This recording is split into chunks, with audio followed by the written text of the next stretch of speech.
রাজ্যের ভোটারদের উদ্দেশ্যে একটি গুরুত্বপূর্ণ বার্তা সামনে এসেছে। যেসব ভোটারের নাম ভোটার তালিকায় অন্তর্ভুক্ত রয়েছে এবং যারা ইতিমধ্যে ভোটার স্লিপ পেয়েছেন তাদের সেই স্লিপের একটি জেরক্স কপি করে সংরক্ষণ করার পরামর্শ দেওয়া হয়েছে। জানা গেছে ভোটদানের দিন প্রিসাইডিং অফিসাররা মূল স্লিপটি সংগ্রহ করে নিতে পারেন, ফলে আগে থেকে একটি অনুলিপি রাখা জরুরি। সূত্রের খবর অনুযায়ী পশ্চিমবঙ্গে খুব শীঘ্রই এনআরসি প্রক্রিয়া শুরু হতে পারে এবং সেই ক্ষেত্রে এই ভোটার স্লিপ গুরুত্বপূর্ণ নথি হিসাবে ব্যবহার হতে পারে। আমতা বিধানসভার রিটার্নিং অফিসার তথা স্থানীয় শিক্ষক গুরজার চৌধুরী এই তথ্যটি জানিয়েছেন বলে দাবি করা হয়েছে। এছাড়াও স্থানীয় পঞ্চায়েত সদস্যের প্রতি অনুরোধ জানানো হয়েছে যাতে তারা দায়িত্ব সহকারে এই বার্তাটি প্রতিটি ভোটারের কাছে পৌঁছে দেন।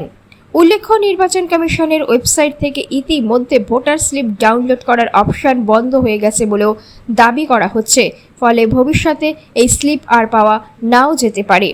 এই পরিপ্রেক্ষিতে ভোটারদের সতর্ক করার কথা বলা হয়েছে। ভোট দেওয়ার আগে স্লিপটি যেন কাউকে হারিয়ে না ফেলেন। স্লিপটি যেন কেউ হারিয়ে না ফেলেন এবং যথাযথভাবে সংরক্ষণ করেন।